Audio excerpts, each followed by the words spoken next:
Hello दोस्तों, कैसे हैं आप सब। मैं शुभम स्वागत करता हूं आपका अपने चैनल पर, जहां पर हम बात करेंगे मेजर शैतान सिंह भट्टी के बारे में। तो बिना समय गंवाते हुए चलिए शुरू करते हैं।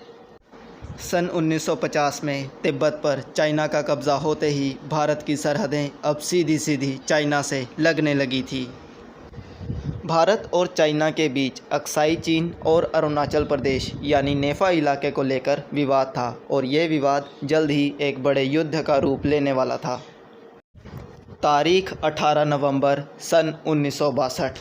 समुद्र तल से 5000 मीटर ऊंचाई पर स्थित चौतरफा पहाड़ों से घिरी हुई रेजांगला की चुशूल घाटी, जिस पर तैनात थे कमाऊ रेजिमेंट की 13 कमाऊ बटालियन के 123 जवान और जिन्हें लीड कर रहे थे मेजर शैतान सिंह।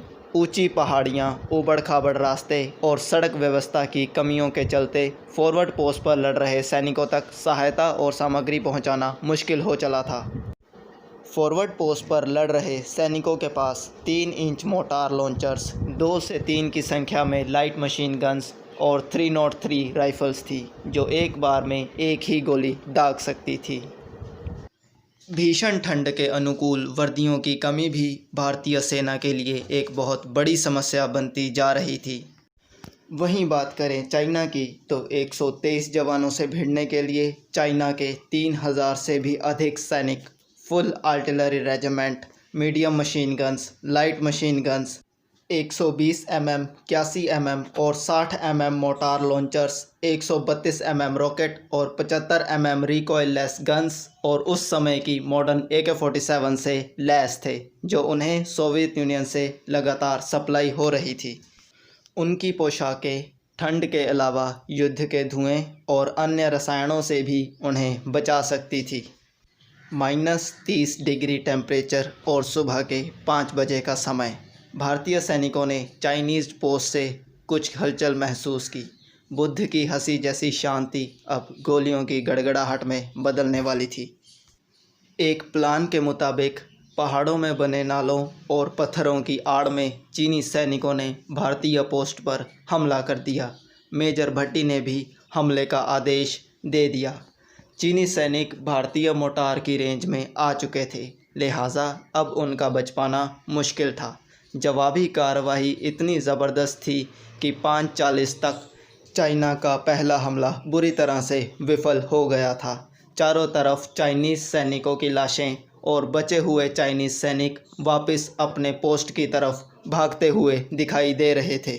लेकिन भारतीय सेना से पहली शिकस्त मिलने पर भी चीनी सैनिकों ने हार नहीं मानी थी। उन्होंने अपनी आर्टिलरी रेजिमेंट को भारतीय पोस्ट पर हैवी शेलिंग करने का आदेश दिया और इस शेलिंग की आड़ में चीनी टुकड़ियां भारतीय पोस्ट की तरफ बढ़ने लगी। बंकरों की व्यवस्था ना होने के कारण भारतीय सेना को इस शेलिंग के चलते भारी नुकसान उठाना पड़ा। उनके कई सैनिक जख्मी हुए और कई वीर गति को प्राप्त हो गए, लेकिन उन्होंने हार नहीं मानी। शेलिंग से उठने वाले धुएं का उन्होंने भरपूर फ़ायदा उठाया और अपने ट्रेंजेस से बाहर आकर भारतीय पोस्ट की तरफ बढ़ रहे चीनी सैनिकों पर अपने हाथ, अपने राइफ़ल की बट और बैनेट से हमला कर दिया। उन्होंने अपनी सूझबूझ से गोलियों द्वारा लड़े जाने वाली लड़ाई को हैंड टू हैंड कॉम्बैट में बदल दिया था।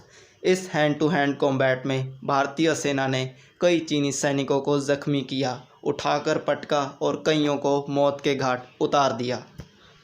लेकिन इसी बीच चाइना की रिज़र्व फोर्सेस ने भारतीय पोस्ट को चारों तरफ से घेरकर हमला करना शुरू कर दिया था।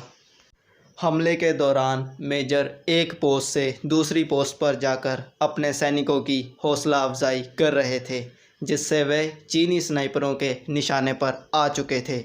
गोलियां लगने पर भी मेजर ने युद्ध का नेतृत्व करना नहीं छोड़ा।